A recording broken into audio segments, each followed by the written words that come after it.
Power of the Ouija board and is an board a harmless toy or a pipeline to untapped psychic power. It's marketed as a game, and the manufacturer claims no connection with the paranormal. But others believe that Ouija boards have been known to make startling predictions. There are even some people who claim the Ouija board has changed their lives forever. The Ouija board is not a toy and it's not a game, and I'd like very much to see it taken out of toy stores.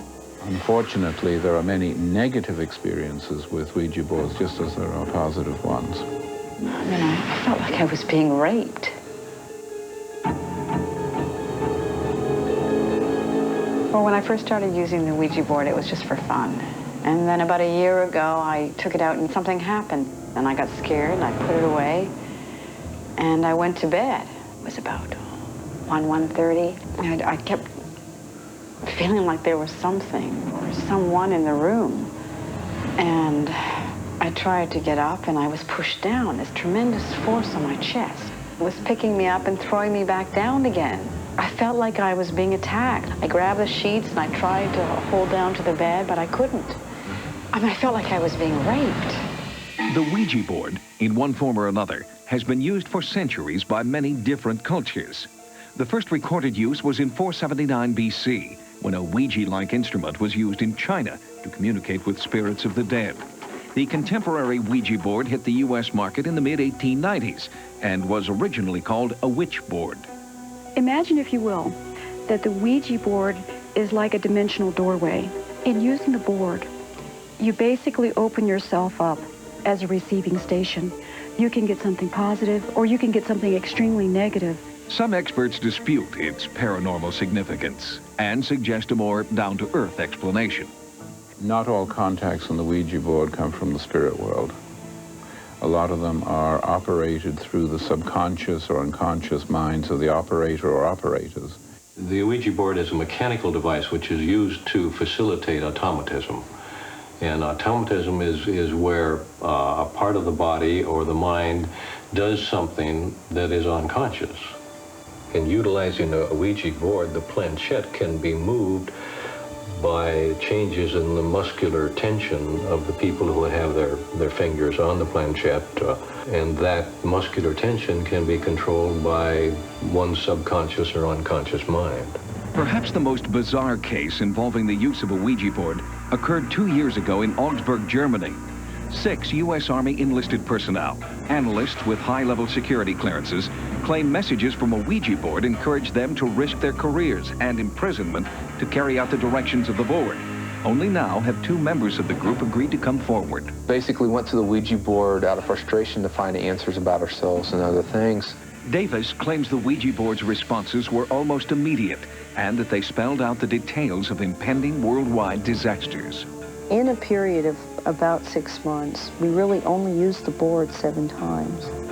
The entities predicted to us the Gulf War in May of 1990, 3 months before it happened. As we got more involved with using the board, the information that we had received reached levels beyond our imagination. Over a 6-month period, the group recorded predictions that foretold increasingly catastrophic events. They believed the Ouija board was also urging them to leave Germany and warn people about these disasters. We were told by the spirits to leave. The phenomenal part of this whole situation is that we as a group got together, and in only 7 sessions, we had enough information that convinced us that we needed to leave. On July 3rd, 1990, all 6 soldiers went AWOL. Their desertion triggered a worldwide manhunt, and law enforcement agencies around the world were told to treat the deserters as if they were terrorists. In July of 1990, a group of soldiers stationed in Germany left their posts and came to see me in Gulf Breeze to discuss their paranormal experiences. I found that their experiences primarily had to do with the Ouija board. Within days, the 6 soldiers were arrested in Gulf Breeze, Florida, by local authorities working with the FBI and military police. They were charged with espionage and taken to Fort Knox, Kentucky for interrogation. We considered ourselves dead, gone, we would not be seen again by our families, and they had the same feelings. But that was not what happened.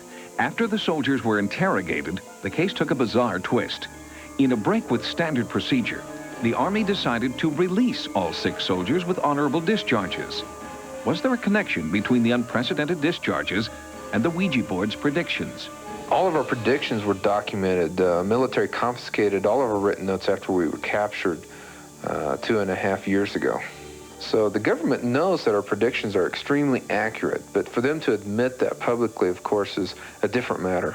The collective mind of these soldiers may have been operating, and not a spiritual one, because I've never seen a spiritual being tell a group of people to do something as drastic as that could get them locked up for the rest of their lives.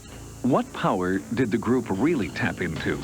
Was it their collective unconscious at work, or were otherworldly spirits using the soldiers as a conduit for their cataclysmic predictions?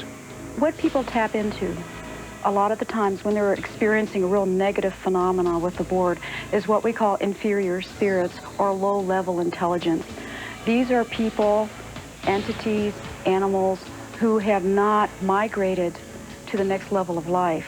When utilizing a Ouija board, it's very important to set an intention of why you're doing it, so that if you're determined to create something that's very, very upsetting, it's very possible that your subconscious will cooperate with you, and something like that would occur on the board. We were 6 people from different backgrounds and different beliefs that came together and experienced the same kind of phenomena. If I could make a difference in the world, and if meaning going AWOL and giving my life for that would make a difference, then to me that's a good sacrifice. And I was willing to sacrifice that.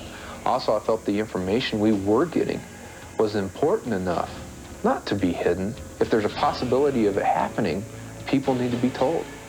So far, the group's predictions have been startlingly accurate. If their accuracy continues into 1993, they could be tracking worldwide disaster. The entities that spoke to us on the Ouija board predicted the LA riots 2 years before they happened. Looting and rioting did occur in Los Angeles 2 years after the group's original prediction. And their predictions for the coming year? Future predictions the entities made to us included a major earthquake in California in '93 with a magnitude of approximately 8.3. A major earthquake in Seattle in '93, which will trigger the eruption of Mount Rainier. A major gas leak and explosion in New York City in '93. Also the collapse of European royalty in '93. The forming of the United States of Europe in '93.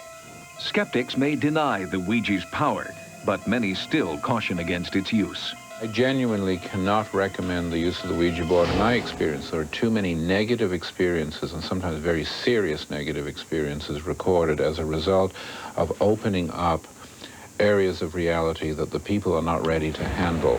I think we're playing with something that we have no understanding about. These are very, very strange, unknown powers, and God knows what you're dealing with.